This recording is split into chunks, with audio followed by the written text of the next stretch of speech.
অনুষ্ঠান বাড়ির নিরামিষ মুগ ডালের স্বাদ যদি পেতে চাও তাহলে ভিডিওটা স্কিপ না করে পুরোটা অবশ্যই দেখে নাও। দেখো আমি কি কি উপকরণ এখানে ব্যবহার করেছি, তবে আমি সেই অনুষ্ঠান বাড়ির নিরামিষ মুগ ডালের স্বাদ পেয়েছি।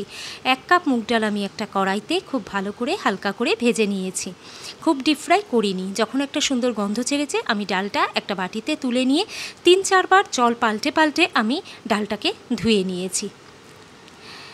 এরপর একটা মিডিয়াম সাইজের টমেটোকে আমি ভালো করে কুচো করে নিয়েছি। তারপরে একটা প্রেসার কুকারে আমি ভেজানো ডালটা সাথে টমেটো কুচি, 2টো কাঁচা লঙ্কা আর পরিমাণ মতো নুন দিয়ে দিয়েছি। সেই সাথে পরিমাণ মতো জল অ্যাড করে প্রেসার কুকারের ঢাকনা বন্ধ করে দিয়েছি। 3টে সিটি পড়া পর্যন্ত অপেক্ষা করেছি আমি। দেখো ডালটা ঠিক কতটা আমি গলিয়েছি তোমাদেরকে দেখিয়ে দিলাম।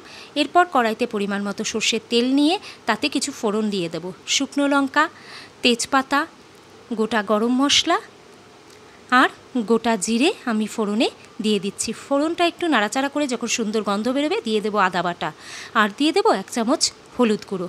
ভালো করে মশলাটাকে একটুখানি কষিয়ে নেব। তারপরে ওই সেদ্ধ হওয়া ডাল আমি অ্যাড করে দিয়েছি। 3-4 মিনিট বাদে দেখো ডালটা ঠিক এরকমভাবে ফুটে উঠবে। আরও কিছুক্ষণ সময় দিলে ডালটা একদম ঘন হয়ে যাবে। দেখো আমি খুন্তিতে তুলে তোমাদেরকে দেখিয়ে দিচ্ছি ডালটা ঠিক কতটা ঘন আমি রেখেছি। গ্যাসটা অফ করে দিয়ে ঘি ছড়িয়ে দেবো ওপর থেকে আর গরম গরম পরিবেশন করব। ভিডিওটা ভালো লাগলে লাইক এবং সাবস্ক্রাইব করো।